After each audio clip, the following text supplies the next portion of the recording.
In today's video, I'm going to teach you how to add an e-signature in Adobe Acrobat. Adding an electronic signature to a PDF file can be a time-saving solution, particularly when you're finalizing contracts or any document that requires a formal acknowledgement.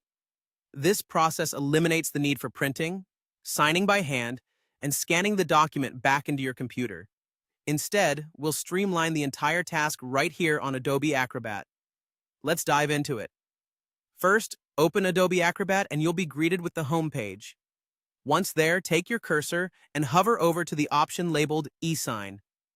This will be your entry point to accessing the e-signature tools that Adobe Acrobat provides. The interface is quite user-friendly, making it easy to navigate even if you're not already familiar with it. When you hover over eSign, Adobe will present you with a variety of options to tailor your e-signature experience. These options are designed to meet a wide range of needs, whether you're signing a standard document, adding additional text, or incorporating other elements like dates or initials. It's all about finding what meets your particular need for the document you are working on. For our task today, we will focus on adding your e-signature. Choose the Add Signature option from the list. This is the point where you can personalize the signature to your liking. Adobe gives you the flexibility to draw it with a mouse for a personal touch, type your name and have it converted into a stylish font, or even upload an image if you have an existing electronic signature. Once you've selected and set up your signature the way you want it, it's time to incorporate it into your document. Click on Add File to upload your PDF document from your computer. Navigate through your files until you find the one you wish to sign.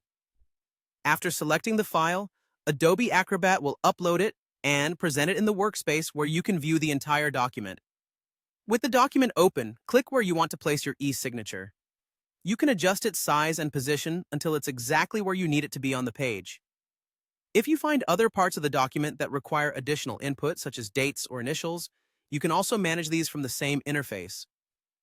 Once you're satisfied with how everything looks, simply save or export the file to retain your changes.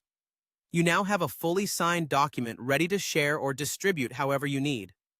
That's all it takes, an efficient and easy way to add an e-signature using Adobe Acrobat. I hope you found this tutorial helpful and that it makes your document signing process smoother and quicker in the future.